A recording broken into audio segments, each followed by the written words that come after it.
Hello friends, आज की class में जो कुमार गुरु सर के द्वारा ही संविधान के प्रमुख अनुच्छेद करवाए गए हैं, इनका मैं हैंड रिटन नोट्स के रूप में रिवीजन करवा रही हूँ। तो संविधान के 22 भाग और 7 के अंदर ही जो महत्वपूर्ण अनुच्छेद है उनका भी मैं हैंड रिटन नोट्स के रूप में रिवीजन करवा रही हूँ। तो ये क्लास आपको लास्ट तक देखनी है क्योंकि हर एग्जाम के लिए इंपॉर्टेंट है। तो चलो क्लास की शुरुआत करते हैं।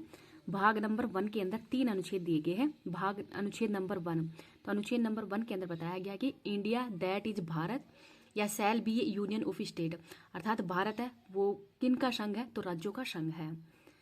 अनुच्छेद नंबर 2, तो नए राज्यों का प्रवेश है, ये अनुच्छेद नंबर 2 के अंदर है। एग्जाम्पल देखते हैं, सिक्किम का विलय भारत के अंदर ही 36वां संविधान संशोधन 1975 के अंदर ही भारत में विलय किया गया था। तो नए राज्यों का प्रवेश से संबंधित अनुच्छेद 2 है।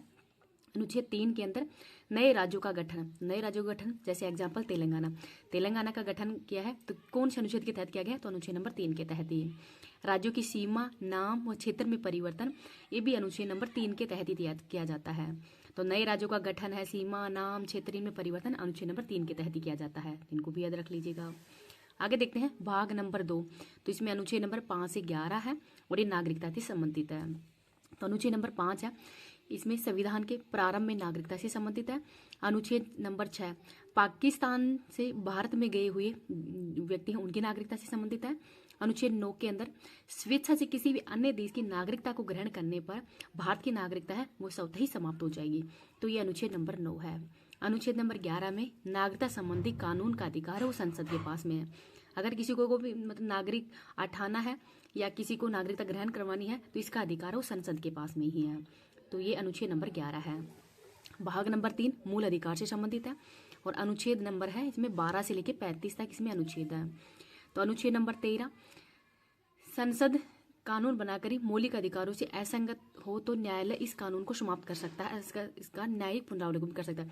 अगर संसद कोई कानून बना देती है और वो कानून है वो मौलिक अधिकारों से असंगत है तो फिर न्यायालय है उस कानून को समाप्त भी कर सकता है, अर्थात उसका न्यायिक पुनरावलोकन भी कर सकता है। अनुच्छेद नंबर 14, विधि के समक्ष समता या विधि का शासन, ये अनुच्छेद नंबर 14 है। अनुच्छेद 15, वन के अंदर धर्म, जाति, लिंग, वंश व जन्म स्थान के आधार पर ही प्रवेश में मतभेद नहीं होगा। तो ये अनुच्छेद नंबर 15 वन के अंदर है। अनुच्छेद नंबर 15(6) है, ये 103वां संविधान संशोधन के तहत जोड़ा गया था 2019 के अंदर ही। ईडब्ल्यूएस को 10% आरक्षण से संबंधित है। और 16(6) है, ये भी 103वें संविधान संशोधन के तहत ही जोड़ा गया है। तो इन दोनों को भी याद रख लीजिएगा। इस क्लास की पीडीएफ है वो मैं टेलीग्राम पे डाल दूंगी। टेलीग्राम का लिंक इस वीडियो के कमेंट सेक्शन के अंदर पिन कर दूंगी। अनुच्छेद नंबर 16, लोक नियोजन में अवसर की समानता। तो लोक नियोजन में अवसर की समानता से संबंधित अनुच्छेद 16 है। अनुच्छेद 17 अस्पृश्यता के अंश से संबंधित है, अर्थात छुआछूत के अंश से संबंधित है। अनुच्छेद 18 उपाधियों के अंश से संबंधित है। शिक्षा और सेना, इससे संबंधित उपाधि धारण कर सकते हैं, अन्य कोई उपाधि धारण नहीं कर सकते, तो ये इसका अपवाद है। अनुच्छेद नंबर 19, तो 19(1) के अंदर ही विचार व अभिव्यक्ति की स्वतंत्रता से संबंधित है। अनुच्छेद 20, एक ही अपराध के लिए 2 बार दंड नहीं दिया जाएगा, अर्थात स्वयं के खिलाफ गवाही देने के लिए भी बाध्य नहीं किया जाएगा, तो ये अनुच्छेद नंबर 20 है। अनुच्छेद 21, प्राण एंड दैहिक स्वतंत्रता का अधिकार। तो प्राण एंड दैहिक स्वतंत्रता से संबंधित अधिकार, ये अनुच्छेद नंबर 21 है। अनुच्छेद 21(1) है, ये 86वां संविधान संशोधन 2002 के अंतर्गत ही जोड़ा गया है जो कि शिक्षा के अधिकार से संबंधित है। अनुच्छेद नंबर 23, मानव दुर्व्यापार व बलात्श्रम का निषेध से संबंधित है। तो ये अनुच्छेद इंपॉर्टेंट है। मानव दुर्व्यापार और बलात्श्रम से संबंधित अनुच्छेद कौन सा है, तो अनुच्छेद 23 है। अनुच्छेद नंबर 24, कारखानों के अंदर ही बच्चों के नियोजन पर रोक। तो कारखानों में बच्चों के नियोजन पर रोक अनुच्छेद नंबर 24 है। अनुच्छेद नंबर 25, अंतःकरण की स्वतंत्रता से संबंधित है, अर्थात कोई भी धर्म स्वीकार करो या ना करो या उसका प्रचार करो, ये अंतःकरण की स्वतंत्रता है, ये अनुच्छेद नंबर 25 से संबंधित है। अनुच्छेद नंबर 27, किसी भी धर्म की वृद्धि के लिए कोई टैक्स नहीं लगाया जाएगा, अर्थात किसी भी धर्म की वृद्धि के लिए कोई टैक्स वो नहीं लगाया जाएगा, एग्जाम्पल जजिया कर। अनुच्छेद नंबर 29 है, अल्पसंख्यकों के हितों का संरक्षण। अल्पसंख्यकों के हितों के संरक्षण से संबंधित अनुच्छेद 29 है और इसमें अल्पसंख्यक 6 बताए गए हैं, मुस्लिम, सिख, ईसाई, पारसी, जैन और बौद्ध। अनुच्छेद 30, अल्पसंख्यकों को ही शिक्षण संस्थानों की स्थापना करने का अधिकार है और उनके प्रशासन का अधिकार है, ये अनुच्छेद नंबर 30 है। अनुच्छेद नंबर 32, संवैधानिक उपचारों के अधिकार से संबंधित है। अनुच्छेद 33, सैन्य बलों के ही जो फंडामेंटल राइट्स हैं उनको सीमित करने के अधिकार से संबंधित है। और ये अधिकारों को सीमित कौन कर सकती है? तो संसद इसको सीमित कर सकती है। अनुच्छेद नंबर 34, मार्शल लॉ, सैन्य कानून लगा हुआ हो तो संसद नागरिकों के जो फंडामेंटल राइट्स है उनको भी सीमित कर सकते हैं। जहां पर भी मार्शल लॉ या सैन्य कानून लगा होगा तो संसद है वो नागरिकों के जो भी मौलिक अधिकार है उनको सीमित कर सकती है। तो इनसे संबंधित अनुच्छेद नंबर 34 है, तो इनको भी याद रख लीजिएगा। आगे नंबर 4 नीति निर्देशक तत्व है और अनुच्छेद है 36 से लेकर 51। तो अनुच्छेद नंबर 38 में लोक कल्याणकारी राज्य की संकल्पना दी गई है। अनुच्छेद 39A निःशुल्क विधिक सहायता से संबंधित है। 42वां संविधान संशोधन 1976 के अंदर ही जोड़ा गया था। अनुच्छेद 40 ग्राम पंचायतों के गठन से संबंधित है। अनुच्छेद नंबर 43 भी सहकारी समितियों, तो सहकारी समितियों से संबंधित है और ये जोड़ा गया था 97वें संविधान संशोधन 2011 के तहत ही। अनुच्छेद 44 समान नागरिक संहिता, और समान नागरिक संहिता विधेयक पारित करने वाला पहला राज्य उत्तराखंड बन गया है और वैसे पहला राज्य यह गोवा था। 47वां अनुच्छेद है पोषण और लोक स्वास्थ्य की देखभाल, तो पोषण और लोक स्वास्थ्य की देखभाल से संबंधित अनुच्छेद है 47। अनुच्छेद 48A पर्यावरण संरक्षण, और ये 42वां संविधान संशोधन के तहत जोड़ा गया है। तो पर्यावरण संरक्षण और वन्य जीव रक्षा करना, ये अनुच्छेद 48A है। अनुच्छेद 50 कार्यपालिका व न्यायपालिका का पृथक्करण, तो कार्यपालिका का न्यायपालिका से पृथक्करण से संबंधित अनुच्छेद 50 है। अंतर्राष्ट्रीय शांति से संबंधित अनुच्छेद 51 है, इनको भी याद रख लीजिएगा। भाग नंबर 4A मूल कर्तव्य है और अनुच्छेद है 51A, तो इसके अंतर्गत अनुच्छेद 51A आता है और अनुच्छेद 51A के अंदर ही ये 42वां संविधान संशोधन 1976 में जोड़ा गया था सरदार स्वर्ण सिंह समिति की सिफारिश पर। और वर्तमान में मूल कर्तव्य कितने हैं? तो 11 है और 11वां मूल कर्तव्य है ये शिक्षा से संबंधित है जो कि 86वें संविधान संशोधन के तहत ही जोड़ा गया था। आगे देखते हैं भाग नंबर 5 संघ से संबंधित है। अनुच्छेद है 52 से लेकर 151 तक। तो अनुच्छेद नंबर 52 में भारत का एक राष्ट्रपति होगा। अनुच्छेद नंबर 53 के अंदर राष्ट्रपति है, तो जो कार्यपालिका शक्ति है वो राष्ट्रपति के अंदर ही निहित होंगी। अनुच्छेद नंबर 54 में राष्ट्रपति के निर्वाचन में कौन कौन भाग लेगा? तो राष्ट्रपति के निर्वाचन के अंदर ही संसद के और जो विधानसभा उनके निर्वाचित सदस्य वही भाग लेते हैं। अनुच्छेद नंबर 55 निर्वाचन की रीति कैसी होगी। अनुच्छेद नंबर 56 कार्यकाल।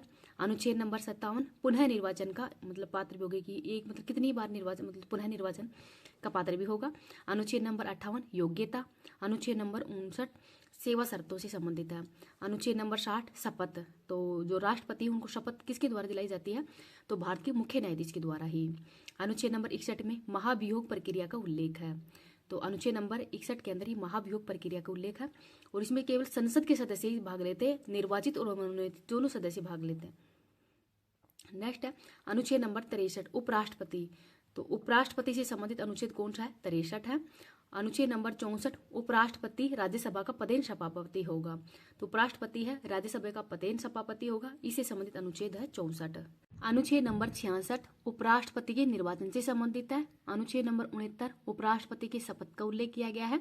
अनुच्छेद नंबर 71 राष्ट्रपति और उपराष्ट्रपति के चुनाव में विवाद का निपटारा है वो सुप्रीम कोर्ट के द्वारा ही किया जाएगा। अनुच्छेद नंबर 72 राष्ट्रपति की क्षमादान की शक्ति से संबंधित है। अनुच्छेद नंबर 74 राष्ट्रपति को सलाह देने के लिए ही मंत्री परिषद होगा और मंत्री परिषद का प्रमुख है ये प्रधानमंत्री होगा।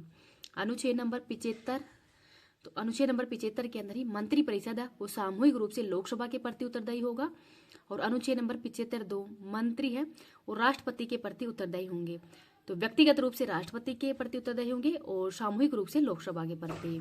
अनुच्छेद नंबर 76 महान्यायवादी, तो भारत का एक महान्यायवादी होगा और ये राष्ट्रपति के प्रसाद पर्यंत अपने कार्य मतलब पद पर बना रह सकता है। अनुच्छेद नंबर 69 संसद का उल्लेख है। अनुच्छेद नंबर 80 राज्यसभा का उल्लेख है। अनुच्छेद 81 लोकसभा का उल्लेख है। अनुच्छेद नंबर 85 सदन, जो सदन है 70 को आहूत करना, सत्रावसन करना, इसका विघटन करना, इसका उल्लेख अनुच्छेद नंबर 85 में है। तो सत्रावसन और सत्राहूत करने का उल्लेख राष्ट्रपति कर सकता है और 70 को स्थगित करना है ये 70 का अध्यक्ष कर सकता है। अनुच्छेद नंबर 87 राष्ट्रपति का विशेष अभिभाषण से संबंधित है। अनुच्छेद नंबर 93 लोकसभा स्पीकर और डिप्टी स्पीकर का उल्लेख है। अनुच्छेद नंबर 105 के अंदर ही संसद जो सांसद हैं और MP है उनके विशेष अधिकार से संबंधित है। अनुच्छेद नंबर 108 संयुक्त बैठक का उल्लेख है। तो धन विधेयक संविधान संशोधन के अंदर संयुक्त बैठक का उल्लेख नहीं है, मतलब इसमें संयुक्त बैठक नहीं की जाती, साधारण विधेयकों के अंदर संयुक्त बैठक की जाती है और संयुक्त बैठक की अध्यक्षता किसके द्वारा की जाती है? तो लोकसभा अध्यक्ष के द्वारा ही। अनुच्छेद नंबर 110 धन विधेयक की परिभाषा है इसके अंदर ही। अनुच्छेद नंबर 111 विधेयक पर राष्ट्रपति की अनुमति। अनुच्छेद 112 वार्षिक वित्तीय विवरण से संबंधित है। अनुच्छेद नंबर 114 विनियोग विधेयक से संबंधित है। अनुच्छेद नंबर 123 अध्यादेश, तो अध्यादेश मतलब अध्यादेश जारी करने की शक्ति किसके पास में है, तो राष्ट्रपति के पास में ही है। अनुच्छेद नंबर 124 सुप्रीम कोर्ट के बारे में बताया गया है। तो सुप्रीम कोर्ट की संरचना, उसकी नियुक्ति, शपथ, वेतन भत्ते, ये सब अनुच्छेद नंबर 126 के अंदर ही है। अनुच्छेद नंबर 126 कार्यवाहक मुख्य न्यायाधीश। अनुच्छेद नंबर 129 सुप्रीम कोर्ट एक अभिलेख न्यायालय भी होगा। तो सुप्रीम कोर्ट एक अभिलेख न्यायालय होगा, इसका उल्लेख अनुच्छेद नंबर 129 के अंदर किया गया है। तो ये जो अनुच्छेद है इंपॉर्टेंट है 129 वाला, इसको थोड़ा याद रख लीजिएगा। आगे है अनुच्छेद नंबर 131 सुप्रीम कोर्ट की मूल अधिकारिता से संबंधित है। अनुच्छेद 137 सुप्रीम कोर्ट के निर्णय की रिव्यू भी कर सकता है। अनुच्छेद 141 सुप्रीम कोर्ट का निर्णय है वो अन्य न्यायालयों के अंदर बाध्यकारी होगा। अनुच्छेद नंबर 142 पूर्ण न्याय से संबंधित है। अनुच्छेद नंबर 143 राष्ट्रपति है वो सुप्रीम कोर्ट से परामर्श ले सकता है, और सुप्रीम कोर्ट जैसे कानूनी सलाह है वो राष्ट्रपति सुप्रीम कोर्ट में ले सकता है। तो ये बाध्यकारी नहीं है कि राष्ट्रपति जो भी सुप्रीम कोर्ट सलाह दे वो माने या न माने, ये बाध्यकारी नहीं है। अनुच्छेद नंबर 148 CAG के बारे में, नियंत्रक एंड महालेखा परीक्षक के बारे में बताया गया है। आगे भाग नंबर 6 राज्य से संबंधित है। अनुच्छेद है 153 से लेकर 237 तक है। तो अनुच्छेद नंबर 153 तो राज्य में एक राज्यपाल होगा, इसका उल्लेख अनुच्छेद नंबर 153 में किया गया है। अनुच्छेद नंबर 154 राज्यपाल कार्यपालक, जो कार्यपालिक शक्ति है राज्य की कार्यपालिक शक्ति वो राज्यपाल में ही निहित होंगी। अनुच्छेद नंबर 159 राज्यपाल के शपथ का उल्लेख है। अनुच्छेद नंबर 161 राज्यपाल की क्षमादान की शक्ति। अनुच्छेद नंबर 163 राज्यपाल को सलाह देने के लिए मंत्रिपरिषद होगा, और मंत्रिपरिषद का प्रमुख है वो होगा मुख्यमंत्री। अनुच्छेद नंबर 165 राज्य का सबसे बड़ा वकील महाधिवक्ता होगा। अनुच्छेद नंबर 194 MLA व MLC के विशेष अधिकार से संबंधित है। अनुच्छेद नंबर 200 राज्यपाल है वो विधेयक पर अनुमति, तो राज्यपाल है वो विधेयक पर अनुमति देगा या न देगा, इसका उल्लेख अनुच्छेद नंबर 200 में है, और राष्ट्रपति से संबंधित अनुच्छेद 111 है। अनुच्छेद नंबर 201 राज्यपाल द्वारा ही राष्ट्रपति के लिए आरक्षित विधेयक, तो राज्यपाल है कोई भी ऐसा जो मतलब केंद्र से संबंधित है तो उस विधेयक को राष्ट्रपति मतलब राज्यपाल है वो राष्ट्रपति के लिए आरक्षित रख सकता है। अनुच्छेद नंबर 202 राज्यों का वार्षिक वित्तीय विवरण से संबंधित है। अनुच्छेद नंबर 213 अध्यादेश, तो राज्यपाल के अध्यादेश जारी करने की शक्ति अनुच्छेद नंबर 213 में है, राष्ट्रपति के अनुच्छेद नंबर 123 के अंदर है। अनुच्छेद 214 हाईकोर्ट की स्थापना से संबंधित है। अनुच्छेद नंबर 215 हाईकोर्ट एक अभिलेख न्यायालय होगा, तो हाईकोर्ट एक अभिलेख न्यायालय होगा, यह अनुच्छेद नंबर 215 में है, और सुप्रीम कोर्ट का अनुच्छेद नंबर 129 के अंदर था। अनुच्छेद नंबर 226 हाईकोर्ट रिट जारी कर सकता है, और सुप्रीम कोर्ट अनुच्छेद नंबर 32 के तहत ही रिट जारी कर सकता है। अनुच्छेद नंबर 235 अधीनस्थ न्यायालय का नियंत्रण, मतलब अधीनस्थ न्यायालय पर नियंत्रण है वो हाईकोर्ट ही रखता है, इनको भी याद रख लीजिएगा। नेक्स्ट है भाग नंबर 7, ये निरसित कर दिया गया अर्थात इसको हटा दिया गया है, अनुच्छेद नंबर 238। भाग नंबर 8 संघ शासित प्रदेश, और अनुच्छेद है 239 से 242 तक है। तो अनुच्छेद नंबर 239 AA के अंदर ही दिल्ली से संबंधित है, और 69वें संविधान संशोधन के तहत ही जोड़ा गया था। अनुच्छेद नंबर 241 ये केंद्र शासित प्रदेश है कि केंद्र शासित प्रदेशों के अंदर भी हाईकोर्ट होगा। वर्तमान में 8 केंद्र शासित प्रदेश हैं, दिल्ली, जम्मू कश्मीर, लद्दाख, इन हाईकोर्ट के अंदर विधानसभा भी है। भाग नंबर 9 ये 73वां संविधान संशोधन 1992 में जोड़ा गया है, और अनुच्छेद है 243 से 243 तक 16 अनुच्छेद है। लागू 24 अप्रैल 1993 को यह पंचायती राज से संबंधित है। तो अनुच्छेद नंबर 243A ग्राम सभा के गठन से संबंधित है। अनुच्छेद नंबर 243G ग्राम पंचायत की शक्तियों से संबंधित है, और 29 विषय दिए गए हैं ग्राम पंचायतों को। अनुच्छेद नंबर 243I राज्य वित्त आयोग का उल्लेख किया गया है। अनुच्छेद नंबर 243K राज्य निर्वाचन आयोग का उल्लेख किया गया है, इनको भी याद रख लीजिएगा। नेक्स्ट है भाग नंबर 9A नगर पालिका से संबंधित है, 74वां संविधान संशोधन है, और अनुच्छेद है 243P से लेकर 243Z तक है। तो अनुच्छेद 243Q के अंदर ही नगर पालिका के गठन से संबंधित है। अनुच्छेद 243Y राज्य वित्त आयोग का उल्लेख है। अनुच्छेद 243ZA राज्य निर्वाचन आयोग का उल्लेख है। अनुच्छेद 243ZD जिला आयोजन समिति का उल्लेख है। भाग नंबर 9B अनुच्छेद है 243Z से 243ZT तक है, सहकारी समिति से संबंधित है, और 97वें संविधान संशोधन 2011 के तहत ही जोड़ा गया था। नेक्स्ट देखते हैं भाग नंबर 10 सुप्रीम कोर्ट, और अनुच्छेद है 244 सुप्रीम कोर्ट नहीं SC से संबंधित है, और अनुच्छेद है 244। भाग नंबर 11 केंद्र राज्य संबंध से संबंधित है।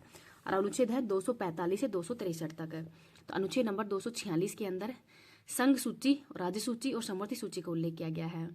अनुच्छेद 279A के अंदर जीएसटी से संबंधित है और 101वां संविधान संशोधन के तहत ही जीएसटी लागू किया गया था 1 जुलाई 2017 को। समवर्ती सूची का विषय है। अनुच्छेद नंबर 249 राष्ट्र हित में कानून बनाने की शक्ति संसद के पास में ही है। अनुच्छेद नंबर 254 समवर्ती सूची पर कानून बनाने की शक्ति ये संसद ही मान्य कर सकती है। अनुच्छेद नंबर 262 नदी जल विवाद, तो नदी जल विवाद के लिए प्राधिकरण आयोग का भी उल्लेख किया गया है। अनुच्छेद नंबर 263 अंतर्राज्य परिषद, तो एक अंतर्राज्य परिषद होगा जिसका हेड प्रधानमंत्री होगा, तो इसका उल्लेख अनुच्छेद नंबर 263 के अंदर किया गया है। आगे है भाग नंबर 12 वित्त संपत्ति, वित्त संपत्ति से संबंधित है और अनुच्छेद है 264 से 301 तक है। तो अनुच्छेद 266 संचयी निधि का उल्लेख है और भारत सरकार की आय, मतलब भारत सरकार इस आय को निकाल सकती है। धन निकालना विनियोग विधेयक को संसद से पारित होने के बाद में इसे धन निकाल सकते हैं। अनुच्छेद नंबर 263 आकस्मिक निधि का उल्लेख है और इस पर अधिकार राष्ट्रपति का होता है। अनुच्छेद नंबर 279A जीएसटी काउंसिलिंग से संबंधित है और जीएसटी काउंसिलिंग के हेड कौन होते हैं, तो वित्त मंत्री। अनुच्छेद नंबर 280 केंद्रीय वित्त आयोग का उल्लेख है। अनुच्छेद नंबर 300A संपत्ति का अधिकार, तो संपत्ति के अधिकार है, इसको 44वें संविधान संशोधन के तहत ही अब कानूनी अधिकार के अंदर डाल दिया गया है, अनुच्छेद नंबर 301 के तहत ही। आगे देखते हैं भाग नंबर 13 व्यापार वाणिज्य से संबंधित है और अनुच्छेद है 301 से 307 तक है। भाग नंबर 14 सेवाएं, अनुच्छेद है 308 से 323 तक है। तो अनुच्छेद नंबर 312 के अंदर ही आर इंडियन सर्विसेज है। वर्तमान में तीन सर्विसेज ही है, आईएएस, आईपीएस और आईएफएस। अनुच्छेद नंबर 315 के अंदर ही यूपीएससी का उल्लेख किया गया है। अनुच्छेद नंबर 14A प्राधिकरण से संबंधित है। 42वां संविधान संशोधन 1976 के तहत जोड़ा गया है और इसमें अनुच्छेद नंबर 323A प्रशासनिक अधिकरण से संबंधित है और अनुच्छेद नंबर 323B अन्य प्राधिकरण से संबंधित है। भाग नंबर 15 निर्वाचन से संबंधित है। अनुच्छेद है 324 से लेकर 329 तक है। तो अनुच्छेद 324 केंद्रीय निर्वाचन आयोग का उल्लेख है। अनुच्छेद नंबर 326 वयस्क मताधिकार का उल्लेख है। तो वयस्क मताधिकार का उल्लेख अनुच्छेद नंबर 326 के तहत किया गया है। आगे देखते हैं भाग नंबर 16 स्पेशल प्रोविजन विशेष उपबंध और अनुच्छेद है 330 से लेकर 342 तक है। अनुच्छेद नंबर 330 के अंदर ही SC/ST समुदाय का लोकसभा में सीटों के आरक्षण से संबंधित है। अनुच्छेद नंबर 331 एंग्लो इंडियन, तो एंग्लो इंडियन है ये लोकसभा के अंदर ही सीटों के आरक्षण से संबंधित है। 104वां संविधान संशोधन है ये समाप्त हो गया। 104वें संविधान संशोधन के तहत ही ये अनुच्छेद समाप्त हो गया। एंग्लो इंडियंस की जो लोकसभा में सीट है उनका आरक्षण समाप्त कर दिया गया है। अनुच्छेद नंबर 332 SC/ST के आरक्षण की सीटों से संबंधित है। अनुच्छेद नंबर 333 एंग्लो इंडियंस की विधानसभा में सीटों के आरक्षण से संबंधित है। अनुच्छेद नंबर 338 राष्ट्रीय अनुसूचित जाति आयोग से संबंधित है। अनुच्छेद नंबर 338A राष्ट्रीय अनुसूचित जनजाति आयोग से संबंधित है, इनको भी याद रख लीजिएगा। भाग नंबर 17 राजभाषा का उल्लेख है। अनुच्छेद है 343 से 357 तक है। अनुच्छेद 343 संघ की राजभाषा का उल्लेख है। अनुच्छेद 344 राजभाषा आयोग का उल्लेख है। अनुच्छेद नंबर 350A प्राथमिक शिक्षा है मातृभाषा में ही दी जाएगी। अनुच्छेद नंबर 351 हिंदी के विकास से संबंधित है। तो हिंदी के विकास से संबंधित अनुच्छेद 351 है। नेक्स्ट है भाग नंबर 18 आपातकाल से संबंधित है। अनुच्छेद है 352 से लेकर 360 तक है। तो अनुच्छेद 352 के अंदर ही राष्ट्रीय आपातकाल का उल्लेख किया गया है। अनुच्छेद नंबर 356 राज्य में संवैधानिक तंत्र की विफलता होने पर ही राष्ट्रपति शासन को लगाया जा सकता है। अनुच्छेद नंबर 359 राष्ट्रीय आपातकाल के समय मूल अधिकारों पर प्रभाव।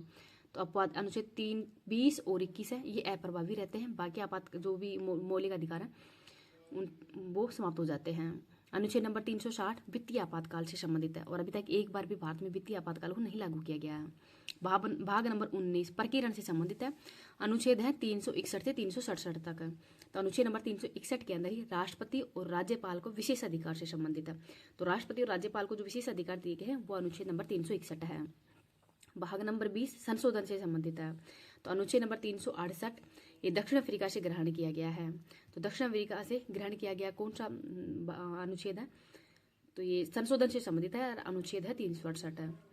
99वें संविधान संशोधन के तहत ही जो ये असंवैधानिक घोषित किया गया था। तो 99वें संविधान संशोधन के तहत ही जो ये असंवैधानिक घोषित किया गया था। नेक्स्ट है अनुच्छेद नंबर 369 से 392 भाग नंबर 21 है अस्थायी संक्रमणकालीन उपबंध से संबंधित है। अनुच्छेद 370 जम्मू कश्मीर से संबंधित है। तो 5 अगस्त 2019 को ही अधिकांश भाग है जम्मू कश्मीर का ये समाप्त कर दिया गया था, मतलब 370 वाला 31 अक्टूबर 2019 को लागू हुआ है और 2 यूटी बने थे, जम्मू कश्मीर और लद्दाख। भाग नंबर 22 तो इसमें अनुच्छेद नंबर 393 भारत का संविधान होगा। अनुच्छेद नंबर 394 26 नवंबर 1949 को ही 16 अनुच्छेद लागू किए गए हैं। इसका उल्लेख अनुच्छेद नंबर 394 में किया गया है, तो इनको भी याद रख लीजिएगा।